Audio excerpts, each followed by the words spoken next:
Lubog ka nga sa tubig pero problema ang mapagkukunan ng pang-inom. Madalas na karanasan yan kapag may bagyo. Tugon ng DSWD ang water filtration kit na iprinisenta sa isang relief operation noong Hulyo. Tinikman nga mismo ni na Pangulong Marcos at DSWD Secretary Rex Gatchalian ang tubig mula rito. Ayon sa DSWD, may 0.1 micron filters ang naturang water filtration system. Meron itong water filtration system which is may 0.1 micron filters that could actually remove cholera, salmonella, E. coli at coliform bacteria. Pero ang tanong, kaya ba nitong salain ng tubig baha? Actually, pwede. Pero ayon sa infectious diseases expert na si Dr. Ron Jean Solante, hindi sapat ang 0.1 micron filter para matiyak na ligtas inumin ang tubig baha kapag sinala nito.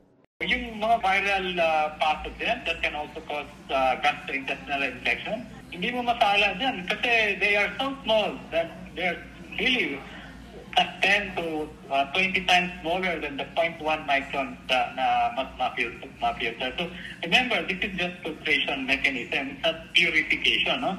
The purification method is the one that can really clean the water kasi pinapurify mo siya.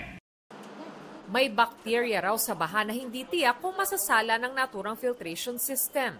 Ang leptospirosis naman, pag halimbawa, particular mechanism of filtration, makakukunti lang yung mikrobyo na hindi masala and it will not be significant enough to cause an infection. Ganon din ang sabi ng isang gastroenterologist.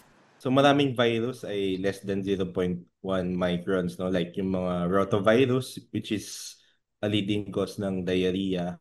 Tapos pwede rin yung mga hepatitis virus, COVID virus, no, tsaka influenza virus. So may risk pa rin talaga. Payo ng mga doktor kung iinom ng tubig na sinala gamit ang filtration system.